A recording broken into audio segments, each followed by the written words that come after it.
BJP राष्ट्रीय अध्यक्ष JP Nadda का एक दिवसीय यूपी दौरा 20 जनवरी को गाजीपुर और वाराणसी में आयोजित कार्यक्रमों में करेंगे शिरकत। गाजीपुर में बूथ अध्यक्षों के साथ चाय पर करेंगे चर्चा। मंत्री दानिश आजाद अंसारी ने मुस्लिम बाहुल्य क्षेत्रों में किया संवाद। प्रधानमंत्री नरेंद्र मोदी के आह्वान पर संवाद कार्यक्रम के तहत लोगों से की बातचीत।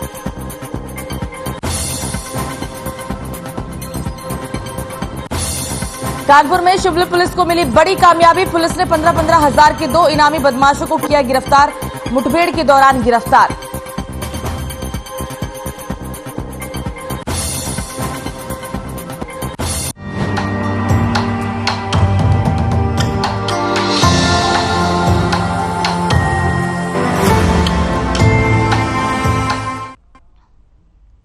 नमस्कार, यूपी की खबरों में आपका स्वागत है। मैं हूं आपके साथ सुरभि राजपूत। बुलेटिन की शुरुआत करते हैं।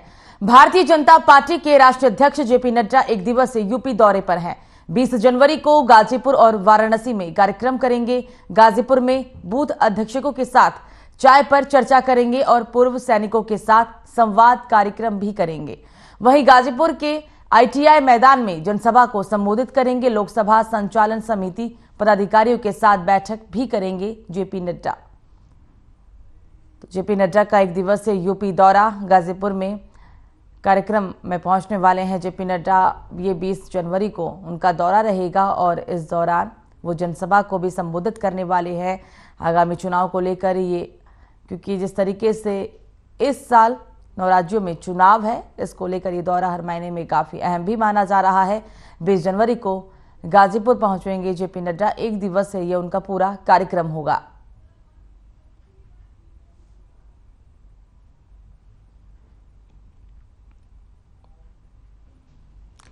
तो खबर कानपुर से, जहां शिवली पुलिस को बड़ी कामयाबी मिली है। पुलिस ने 15-15 हजार के 2 इनामी बदमाश को गिरफ्तार किया है। मुठभेड़ के दौरान पुलिस ने दोनों को गिरफ्तार किया। पुलिस ने 2 तमंचा और कारतूस भी बरामद की। 2 आरोपी अंधेरे का फायदा उठाकर फरार भी हो गए। फरार आरोपियों पर 15-15 हजार का इनाम घोषित था। तो कानपुर में पुलिस को बड़ी सफलता हाथ लगी। पुलिस ने 2 बदमाशों को गिरफ्तार किया। पुलिस के शिकंजे में 2 बदमाश आ चुके हैं, लेकिन आपको बता दें कि 2 बदमाश जिनके ऊपर 15-15 हजार का इनाम घोषित था, वो फरार होने में भी कामयाब रहे। बताया जा रहा है कि वो दोनों ही बदमाश अंधेरे का फायदा उठाकर फरार हो गए।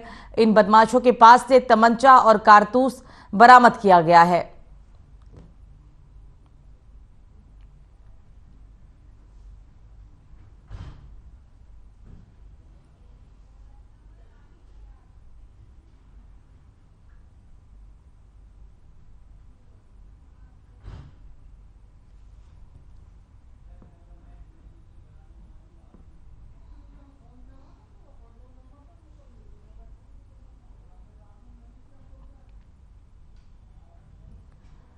तो इस बीच राजधानी लखनऊ से एक बड़ी खबर। मंत्री दानिश आजाद अंसारी ने किया संवाद। बड़ी जानकारी बता दें, मुस्लिम बहुल्य क्षेत्रों में मंत्री ने संवाद किया। प्रधानमंत्री नरेंद्र मोदी के आह्वान पर किया है संवाद। मुस्लिम समाज के साथ मंत्री ने किया संवाद। छोटा इमामबाड़ा के पास संवाद कार्यक्रम। तो प्रधानमंत्री नरेंद्र मोदी के आह्वान के बाद ये मुस्लिम बहुल्य क्षेत्र में उन्होंने जनसंवाद किया। साथ ही साथ आपको बता दें कि राजधानी लखनऊ से ये बड़ी खबर। मंत्री दानिश आजाद अंसारी ने संवाद किया है। प्रधानमंत्री नरेंद्र मोदी के आह्वान पर यह संवाद किया गया है। छोटा इमामबाड़ा के पास संवाद कार्यक्रम का आयोजन किया गया था, जहां पर उन्होंने संवाद किया। मंत्री दानिश आजाद ने लोगों के साथ संवाद किया, लोगों से बातचीत की और ये प्रधानमंत्री नरेंद्र मोदी के आह्वान के बाद ही उन्होंने संवाद किया। ये पूरा कार्यक्रम लखनऊ के छोटा इमामबाड़ा के वहां पूरे कार्यक्रम का आयोजन किया गया था, जहां मंत्री दानिश आजाद ने संवाद किया। मुस्लिम समाज के साथ मंत्री ने किया संवाद। छोटा इमामबाड़ा के पास संवाद कार्यक्रम का आयोजन किया गया। ये हम आपको तस्वीरें संवाद कार्यक्रम के दौरान की दिखा रहे हैं। राजधानी लखनऊ के छोटे इमामबाड़े की ये तस्वीरें हैं। छोटे इमामबाड़े के पास इस कार्यक्रम का आयोजन किया गया था, जहां देश के प्रधानमंत्री नरेंद्र मोदी के आह्वान पर मंत्री ने जनसंवाद किया है।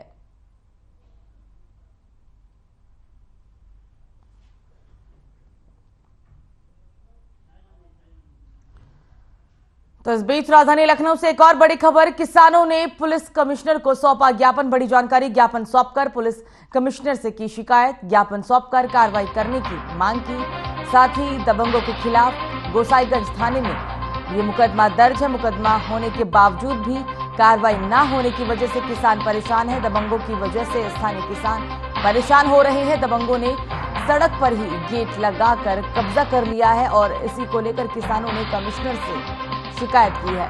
आवागमन वाले रास्ते पर दबंगों ने कब्जा जमा लिया। कार्रवाई नहीं होने पर किसान आंदोलन करेंगे। किसानों का साफ तौर पर कहना है कि अगर इस पूरे मामले में कार्रवाई नहीं की जाती है, कार्रवाई नहीं होती है तो वो आंदोलन करेंगे। हालांकि अभी पुलिस कमिश्नर को ज्ञापन सौंपा क्योंकि उनकी परेशानी है। दबंगों के द्वारा जो अवैध कब्जे को लेकर बात सामने आई है और इस कब्जे की वजह से आने जाने वाले लोगों को काफी परेशानियों का सामना करना पड़ रहा है। हम आपको ये तस्वीरें दिखा रहे हैं कमिश्नर के पास जब किसान ज्ञापन लेकर पहुंचे थे और किसानों का स्पष्ट रूप से कहना है कि अगर उनके समस्या का समाधान नहीं किया जाता है तो वो आने वाले समय में आंदोलन करेंगे। कार्रवाई नहीं होने पर आंदोलन की किसानों के द्वारा चेतावनी दी गई है। किसानों ने पुलिस कमिश्नर को शिकायतों का ज्ञापन सौंपा। उनका कहना है कि दबंगों ने अवैध कब्जा किया और इस वजह से आने जाने वाले रास्ते में लोगों को काफी परेशानियों का सामना करना पड़ रहा है और इसी वजह से वो शिकायत लेकर कमिश्नर के पास पहुंचे हैं।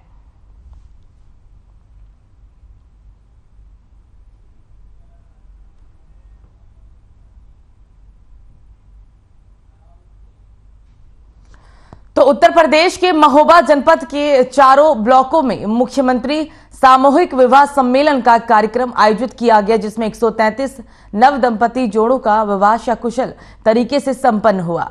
नव दंपति जोड़ों को जनप्रतिनिधियों और अधिकारियों ने आशीर्वाद देकर उनके जीवन में सुख समृद्धि बने रहने की कामना की। वहीं कार्यक्रम के दौरान ग्रामीण इलाकों से आए लोगों का हुजूम भी उमड़ पड़ा। ये तस्वीरें हम आपको दिखा रहे हैं कार्यक्रम स्थल की। सामूहिक विवाह सम्मेलन कार्यक्रम का आयोजन महोबा में। तस्वीरें आपकी टीवी स्क्रीन पर। 133 जोड़ों का यहां सामूहिक विवाह हुआ है। ये तस्वीरें हम आपको सामूहिक विवाह सम्मेलन के दौरान की दिखा रही हैं। कुल 133 जोड़ों का यहां पर विवाह कराया गया। साथ ही यहां जो तमाम अधिकारी पहुंचे थे उन्होंने सभी जोड़ों को आशीर्वाद दिया है। सामूहिक विवाह सम्मेलन महोबा में आयोजित किया गया। ये कार्यक्रम के दौरान की तस्वीरें 18 जनवरी 2023 को ये पूरा आयोजन किया गया था महोबा में। अधिकारियों ने इस दौरान सभी जोड़ों को आशीर्वाद भी दिया है।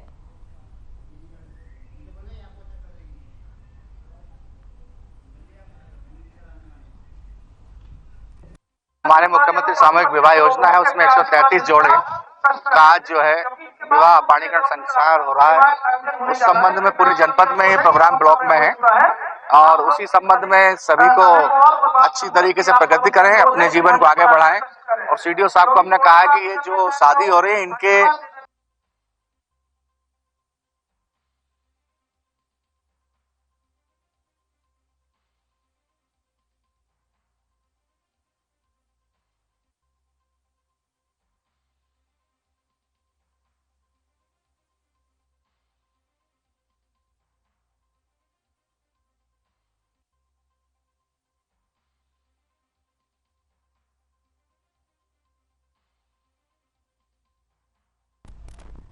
तो सामूहिक विवाह सम्मेलन कार्यक्रम का आयोजन महोबा से ये तस्वीरें हम आपको दिखा रहे हैं। 133 जोड़े एक दूजे के हुए। साथ ही यहाँ जो तमाम अधिकारी पहुंचे थे उन्होंने इन सभी जोड़ों को आशीर्वाद भी दिया है। ये सामूहिक विवाह सम्मेलन कार्यक्रम का आयोजन महोबा में किया गया। हम आपको ये तस्वीरें दिखा रहे हैं कार्यक्रम के दौरान की। अधिकारियों ने इन सभी जोड़ों को आशीर्वाद भी दिया है। तस्वीरें आपकी टीवी स्क्रीन पर।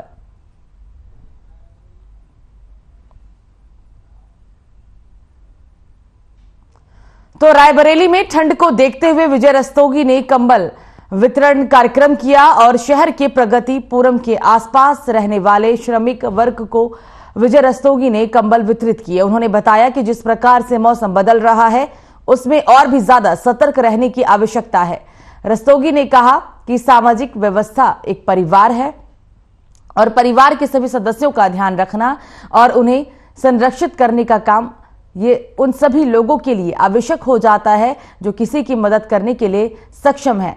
कंबल वितरण के दौरान क्षेत्र के सम्मानित लोगों ने राघवेंद्र सिंह, राजकुमार गुप्ता एडवोकेट और आलोक गुप्ता समेत कई लोग मौजूद रहे।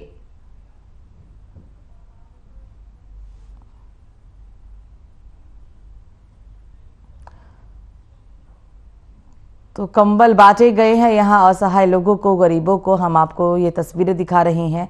कंबल वितरण कार्यक्रम का आयोजन रायबरेली में किया गया था। ये तस्वीरें, और क्योंकि लगातार ठंड बढ़ रही है, शीतलहर की वजह से लोगों का बुरा हाल है और ऐसे में जो असहाय लोग हैं जिन्हें मदद की आवश्यकता है उन लोगों को कंबल बांटे गए हैं। तस्वीरें हम आपको दिखा रहे हैं। साथ ही इस दौरान ये भी कहा गया कि जो लोग सक्षम है किसी की मदद करने के लिए, उनका दायित्व बनता है कि वो आगे आएं और ऐसे लोगों की मदद करें, क्योंकि ये एक परिवार है और इस परिवार के लोगों की जो लोग सक्षम हैं उन्हें मदद करनी चाहिए।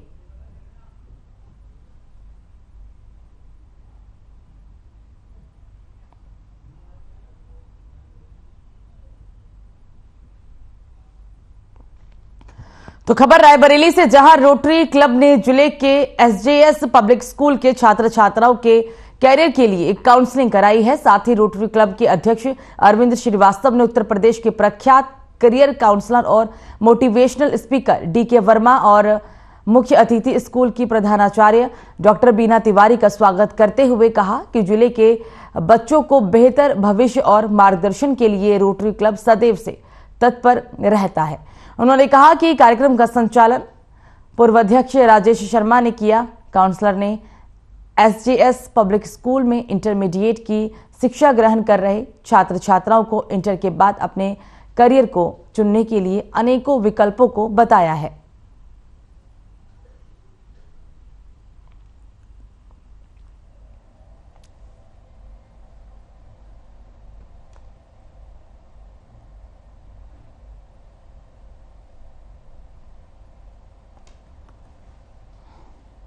आज कैरियर काउंसलिंग का कार्यक्रम था।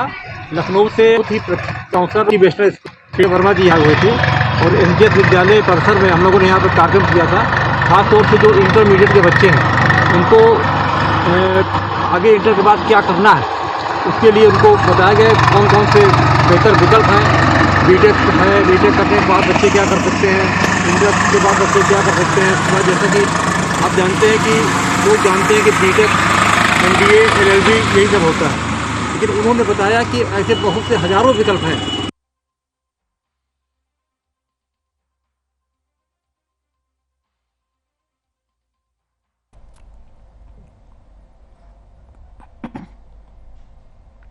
तो खबर संभल से, जहां थाना बनियाठेर पुलिस ने लूट का खुलासा कर लूट का सामान सहित अवैध शस्त्र के साथ एक शातिर आरोपी को गिरफ्तार कर जेल भेज दिया। आरोपी के पास से 5 अंगूठी, 5 जोड़ी बिछिया, 1 पायल बरामद की गई।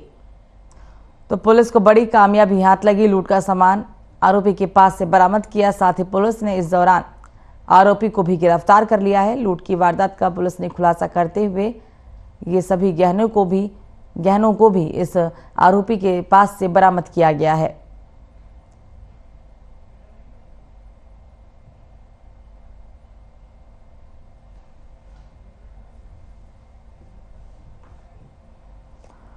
तो आरोपी को पुलिस ने गिरफ्तार किया। संभल में पुलिस ने लूट की घटना का खुलासा करते हुए आरोपी के साथ सभी सामान जो आरोपी ने लूटी थी उसे बरामद किया है। ये तस्वीरें हम आपको संभल से दिखा रहे हैं। पुलिस की गिरफ्त में ये आरोपी, इसके ऊपर लूट का आरोप है। फिलहाल इसके पास से जो लूट का सामान है वो बरामद कर लिया गया है।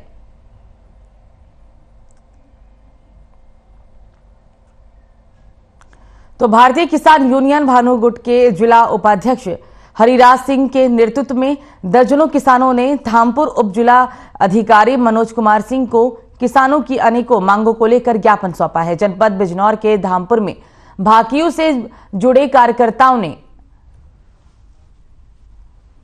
एसडीएम मनोज कुमार सिंह को ज्ञापन सौंपकर गन्ने का मूल्य 500 रुपए प्रति क्विंटल कराने जैसी कई समस्याओं का गन्ना मूल्य न बढ़ाने की स्थिति में गन्ना मंत्री का इस्तीफा, गन्ना समिति में किसानों के हिस्से का ब्याज दिए जाने, साथ ही गन्ना जल जाने पर पुलिस को सूचना देनी बंद कर पहले की तरह गन्ना पर्ची दिए जाने, छोटे किसानों की पर्ची 200 कुंटल पैदावार पर लगाए जाने, आवारा पशुओं से छुटकारा दिलाए जाने और आवारा पशुओं द्वारा किए जा रहे किसानों की फसलों के नुकसान का मुआवजा दिलाया जाए। ज्ञापन सौंपने वालों ने जिला उपाध्यक्ष हरिराज सिंह, डॉक्टर जसवंत सिंह, संतोष कुमार, प्रेमराज सिंह, दलीप महिपाल, राजवीर, कन्हैया, अखिलेश, महेश्वर आदि शामिल रहे।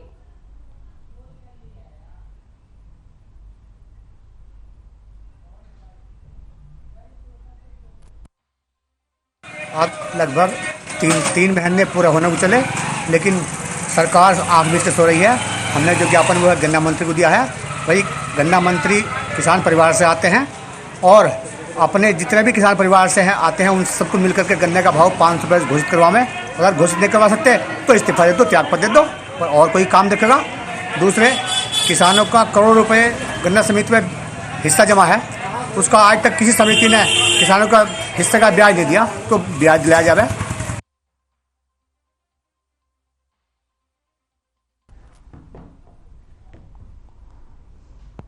तो बिजनौर के सियोहारा में एक बार फिर बदमाशों ने लूट की वारदात को अंजाम दिया। समूह कमेटी के मुंशी से हुई लूट से इलाके में हड़कंप मच गया। गांव लंबिया से लोन की उगाही कर 1,40,000 की रकम लेकर शख्स नूरपुर जा रहा था, जहां उसने बताया कि उसके साथ लूट की वारदात हुई। पूरे मामले में पुलिस लूट की वारदात को फर्जी मान रही है। हालांकि एसपी पूर्वी ने घटनास्थल का जायजा भी लिया है। पूरा मामला थाना नूरपुर और थाना सियोहारा के बॉर्डर के ग्राम बिशनपुरा बीडरा इलाके का है।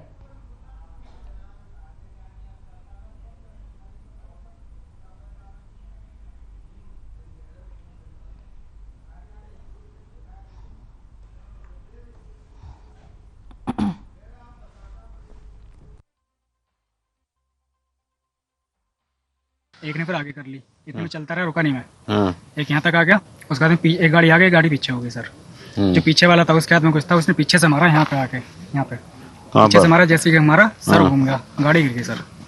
उसको गाड़ी पैर दबने के बाद में वो मेरे को फिर मारा, एक जना उतर के गाड़ी पे से बैग छीनने की कोशिश करे, क्योंकि बैग मैंने साथ में लिया था। जब गिरा बैग भी साथ में ले लिया। उसके बाद बैग छीने ऐसा, तो मैंने हेलमेट उतार के खड़ा होकर निकल के नीचे से हेलमेट उठाया, हेलमेट उठा के उसके मारा, तो हेलमेट लगा नहीं, जमीन में लग गया हेलमेट। उसके बाद में उसने बैग छीना और निकल के चले गया वो।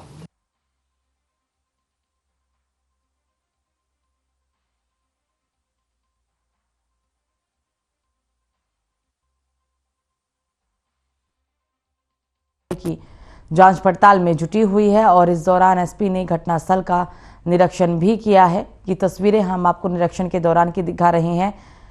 पुलिस के साथ एसपी भी मौजूद है।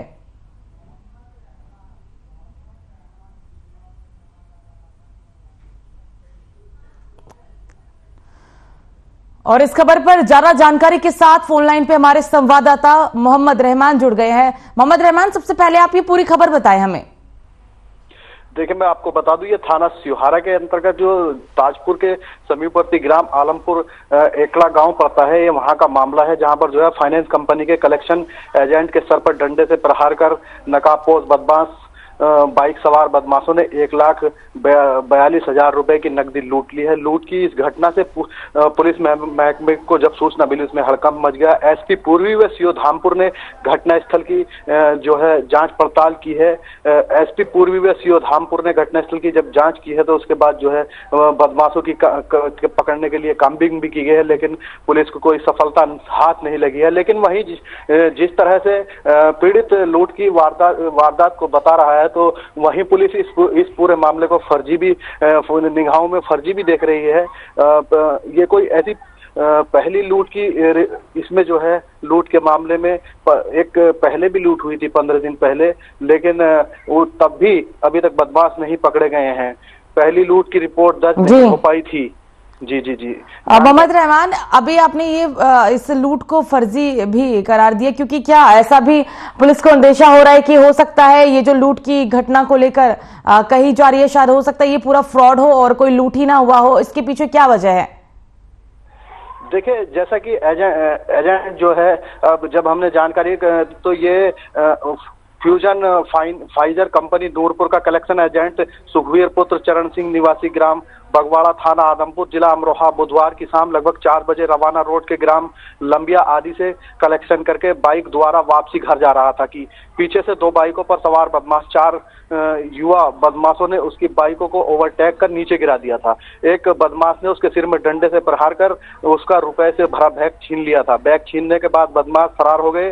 बैग में कलेक्शन के 1,42,000 रुपए जो है पीड़ित बता रहा है। सुखवीर ने घटना की सूचना अपने ऑफिस को तथा पुलिस को दी। सूचना पर सियोहारा व नूरपुर थाना अध्यक्ष पुलिस बल के साथ मौके पर पहुंचे, घटना की जानकारी ली तथा बदमाशों की तलाश में काम्बिंग भी की, लेकिन सफलता नहीं मिली। पूर्वी व सीओ ने भी जी एसपी बिल्कुल मोहम्मद रहमान, तमाम जानकारी साझा करने के लिए बहुत बहुत शुक्रिया। तो फिलहाल अभी पुलिस हर पहलुओं पर जांच पड़ताल कर रही है और हो सकता है कि जांच पड़ताल के बाद ही मामले का खुलासा हो सके। खबरों में आगे बढ़ेंगे, अब बात करेंगे अगली अहम खबर की। धामपुर में विश्व हिंदू परिषद और बजरंग दल से जुड़े कार्यकर्ताओं ने विश्व हिंदू परिषद के जिला अध्यक्ष अरुण कुमार के नेतृत्व में दर्जनों कार्यकर्ताओं ने धामपुर उप जिला अधिकारी मनोज कुमार को राष्ट्रपति के नाम ज्ञापन सौंपा। ज्ञापन सौंपकर अवगत कराया गया कि आज देश एक विकट परिस्थिति से जूझ रहा है, जिसकी हम और आपका ध्यान आकर्षित करना चाहते हैं देश में जिहादी और घृणा और आतंक का वातावरण निर्माण किया जा रहा है। कभी सरतन से जुदा गैंग सक्रिय होता है तो कभी लव जिहाद या जिहाद के अन्य प्रकारों से हिंदू समाज को आतंकित करने का षड्यंत्र किया जा रहा है। 8 जनवरी 2023 को असम के करीमगंज जिले के लोविरपुरा में बजरंग दल के एक 16 वर्षीय कार्यकर्ता शंभू कैरी की एक जिहादी द्वारा चाकू से गोदकर निर्मम हत्या कर दी गई थी। पिछले 2 वर्षों में ही बजरंग दल के 9 कार्यकर्ताओं की हत्या हो चुकी है और 32 कार्यकर्ताओं पर हमले हुए हैं। जो घटना अभी दिल्ली में हुई, जो स्थिति चिंता पैदा करती है, जिसमें 2 हत्यारों ने एक हिंदू की निर्मम हत्या कर दी और उसके 32 टुकड़े करने के बाद कहा कि उसके निशाने पर कई हिंदू नेता भी हैं। आतंक फैलाने के लिए किए गए इन हमलों में से 2 नई रणनीतियां सामने आ रही हैं। इन हमलों में सम्मिलित व्यसक के समान माना जाए और या फिर इन्हें क्या कहा जाए, इन क्रूर हमलावरों को किस तरीके से सजा मिले, ये भी देखने वाली बात होगी। ऐसा है, हिंदू समाज के साथ तमाम प्रकार की समस्याएं चल रही हैं। सुनियोजित ढंग से कुछ विधर्मी लोग हिंदू समाज को क्षति पहुंचा रहे हैं। अभी 8 जनवरी को असम के करीमगंज जिले में एक कार्यकर्ता थे, केशु, पूरा नाम मुझे याद नहीं है, उनकी हत्या हुई है और सुनियोजित ढंग से उनकी हत्या की गई है।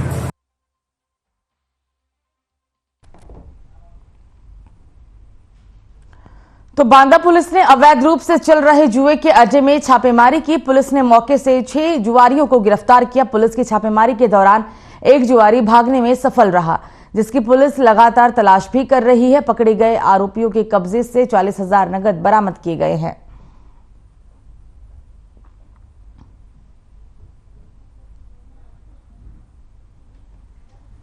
जुए के कारोबार पर कार्रवाई करते हुए बांदा पुलिस द्वारा आज एक कार्रवाई की गई, जिसमें दिनांक 17/1/2023 को शाम को लगभग 5 बजे थाना कोतवाली नगर क्षेत्र अंतर्गत मर्दन नाका से 6 अभियुक्तों को जुआ खेलते हुए गिरफ्तार किया गया है, जिसमें से लगभग 40,000 की बरामदगी हुई है और 5 मोबाइल मिले हैं। एक अभियुक्त फरार है, जिसकी तलाश की जा रही है। आगे की विधिक कार्रवाई की जा रही है।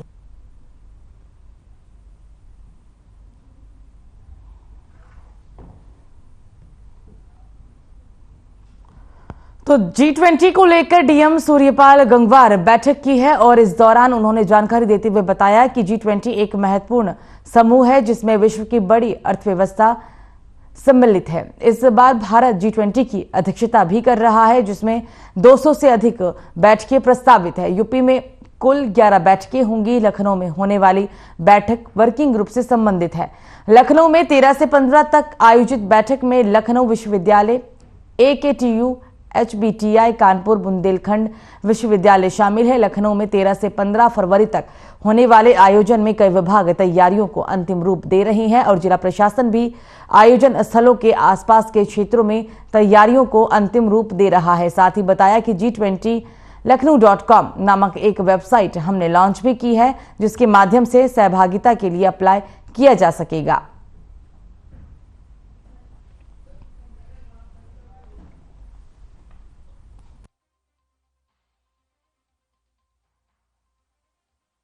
नोएडा यानी गौतम बुद्ध नगर में एक बैठक का आयोजन होना है। G20 शिखर सम्मेलन में मिनिस्ट्रियल ग्रुप, वर्किंग ग्रुप और इंगेजमेंट ग्रुप, इसमें लखनऊ में होने वाली बैठक ये वर्किंग ग्रुप से संबंधित है, जो कि first digital economy working group DEWG meeting है।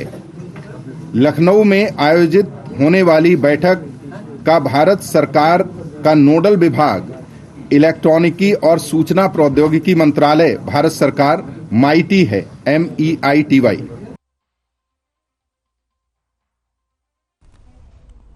तो फिलहाल खबरों में मुझे दीजिए इजाजत। नमस्कार।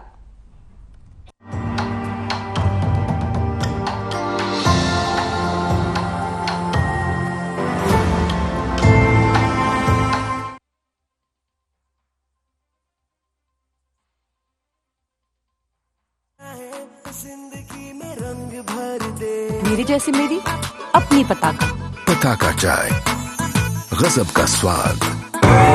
देखें कौन नया खिलाड़ी आया।